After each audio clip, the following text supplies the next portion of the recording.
అందరికీ అడ్వాన్స్ గా సంక్రాంతి శుభాకాంక్షలండి. నిజంగా మీకు చిన్నప్పటి రోజులు గుర్తున్నాయా? మా ఇంట్లో సంక్రాంతి పండుగ వచ్చిందంటే ఇంకా గొడవే అండి. ఆగండి, ఆ గొడవ ఎందుకు జరుగుతుందో ఇప్పుడు చెప్తాను వినండి. ఏం లేదండి, సంక్రాంతి పండుగ అంటేనే అప్పాలు చేయడం కదా, ప్రతి ఒక్కరి ఇంట్లో అప్పాలు ఉండాల్సిందే కదా సంక్రాంతి అంటే. మా ఇంట్లో కూడా అప్పాలు చేద్దామని మా అమ్మ స్టార్ట్ చేసేది. ఇంకా స్టార్ట్ అండి, సకినాలు నేనంటే నేను పోస్తానంటూ మా చెల్లె నేనైతే కొట్టుకునే వాళ్ళము. మా లల్లితో మా అమ్మ ఏగలేక అటొకటి ఇటొకటి చెద్దరేసి ఈ చెద్దరు మొత్తం ఈ రోజు మీరే నింపాలి సకినాలతో, మీ పిండి మొత్తం మీరే చేయాలంటూ మాకైతే కండిషన్ పెట్టేది. ఇంకా చేసేదేముందిరా బాబు అనుకుని ఇంకా సకినాలు మొత్తం మేమే చేసేవాళ్ళం. ఇంకా అప్పాలు చేసే దగ్గర అయితే నేను మా చెల్లె మా అక్క కూర్చుంటే అప్పాలు కాల్చే దగ్గర మా అమ్మ కూర్చునేది. ఇంకా మా అన్న అయితే ఊరంతా తిరిగి వచ్చి ఇంకా లాస్ట్ కి వచ్చి అప్పాలైనాక తినేది. ఇదంతా పక్కన పెడితే ఇక్కడ ఈ చిన్న చపాతీని చూసుకుని నేను భలే మురిసిపోతున్నానండి. ఎందుకంటే నా చిన్నప్పటి రోజులు గుర్తొచ్చాయి నాకైతే. మా అమ్మ చపాతీ చేస్తుంటే నేనైతే పక్కన కొంచెం పిండి తీసుకొని అన్ని చిన్న చిన్న చపాతీలు చేసుకునేదాన్ని. ఇంకా మా అమ్మనైతే నన్ను ఫుల్ తిట్టేది, పిండి అంతా వేస్ట్ చేస్తున్నామని. మీకు కూడా ఇలాంటి మెమరీస్ ఏమైనా ఉంటే ఒకసారి కామెంట్ చేయండి. మధ్యలో ఈ టాపిక్ ఎందుకు వచ్చింది? అవునవును, నేను అప్పల గురించి కదా మాట్లాడేది. ఈ అప్పల దగ్గరనే కాదండి, ఏ పని చేసినా మా చెల్లె నేనైతే కొట్టుకునే వాళ్ళము.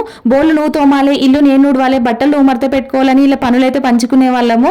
ఇంట్లో ఇద్దరు ముగ్గురు ఆడపిల్లలు ఉంటే ఇలాగే ఉంటదేమో మరి. అటు ఇటు చేసి పనంతా మా అక్క నేను మా చెల్లెనే చేసుకునే వాళ్ళమండి. మా అమ్మకు ఒక్క పని కూడా చెప్పేవాళ్ళం కాదు. మా అమ్మ బీడీలు చేసుకుంటూ కూర్చునేది. ఎందుకంటే అప్పటికే పాపం మా అమ్మకి చాలా ఇబ్బంది అయ్యేది. నిజంగా చెప్పాలంటే ఇప్పుడు పనంతా మేమే చేసుకునే వాళ్ళమండి. ఉట్టిగా కూర్చుంటే ఉరికించుకుంటూ కొట్టేది మా అమ్మ అయితే. నిజంగా అప్పుడు మా అమ్మ అలా పని నేర్పింది కాబట్టి ఇప్పుడు ఎవరి మీద ఆధారపడకుండా పని చేసుకుంటున్నాం మేమైతే. ఇంట్లో మీ అమ్మ కూడా ఇలాగే చేసేదా? మీ అక్కతో మీ చెల్లెతో మీరు కూడా ఇలాగే గొడవ పడే వాళ్ళ? ఒకసారి కామెంట్ చేయండి. ఇంకా ఇక్కడ మన చపాతీ అయితే రెడీ అయిపోయాయండి. చపాతీ ఇలా చేసుకుంటే సాఫ్ట్ గా చాలా టేస్టీగా ఉంటాయండి. మీరు కూడా అలాగే చేస్తారా? ఒకసారి కామెంట్ చేయండి. చపాతీ మాత్రం టేస్ట్ సూపర్ ఉందండి. వీడియో చూసి అలాగే వెళ్ళిపోకుండా ఒక లైక్ ఇవ్వండి. Thank you for watching. Take care, bye bye.